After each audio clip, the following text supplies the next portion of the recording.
So we'll choose this file, click submit, and oh, okay, maybe not. Yeah, it'll be 17. Sorry.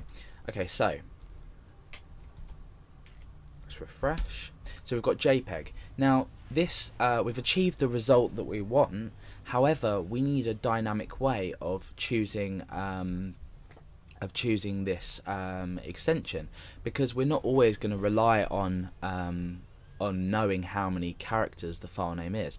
For example, if I chose file.php and click submit, nothing comes up because this is not work, because we don't have exactly 17 characters up to the dot. So we need another function which is called strpos, which stands for string position. And what we need to do is we need to grab the string position from name of the dot, okay, and then we need to add 1 to that. The reason we need to add 1 to that is because we're looking for the position of the dot, and then after that, meaning 1 after that, we need to take, and that will be the j.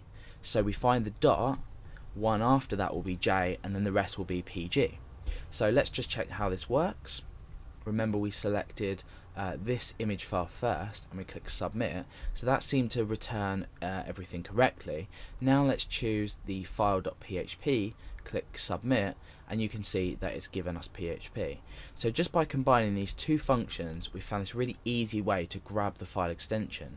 And then obviously, as well as this extension here, we've got the type of file here, so that can go up there for now.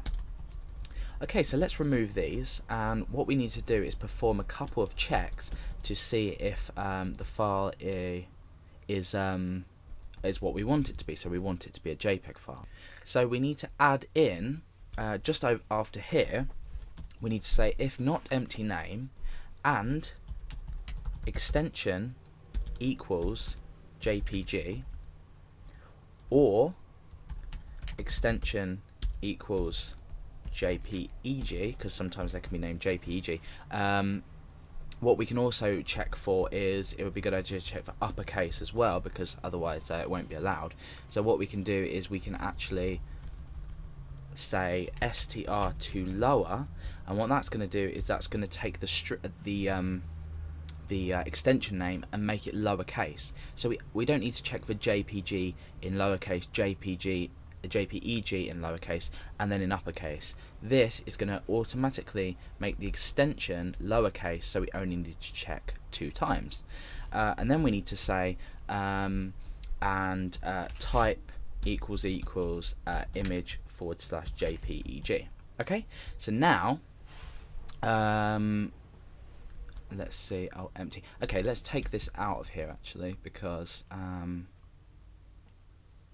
yeah, let's take that out of there, and we'll create a new if statement down here. So if, and we can paste that in there, let's just get rid of that and that there, so it's nice and tidy.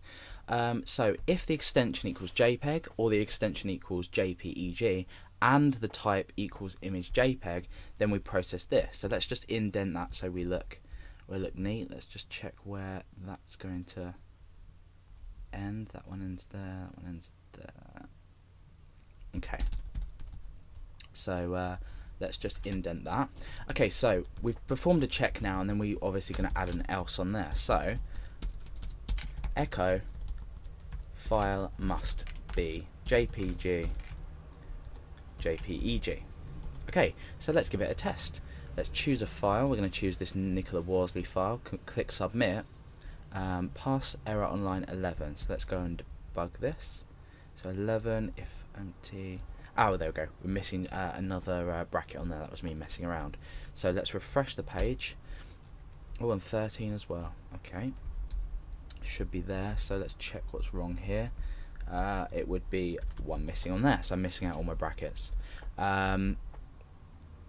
Okay, so that's uploaded. So let's go and check that. That might have just overwritten that file again. Yeah, so it has. Let's just delete these actually, so we can keep an eye on what's happening and what's not. So let's just star in there. Let's just delete these files here. Click yes. Okay, so as far as we going now, there's nothing in here. So let's try and upload our image file again. So choose file. choose that, click submit. That's uploaded. So as it stands at the moment, we presume that this has been uploaded. So I'm going to click on uploads. Yeah, it's there and everything's worked. Now let's go and try and upload a PHP file and see what happens. Submit. File must be jpg/jpeg. So now you can see how we've used these two methods of security. We're first of all checking our custom extension, which we've taken from the name, and the original type of the file, and we've checked for that. So we're checking that the file exists. And now obviously you can add in more logical operators to check for different types of file, but there is actually an easier way to do that using arrays. So we'll do that probably later on. So that's basically a bit of form security. In the next video we're going to be talking about how to check for the file size, which we've currently got grayed out here.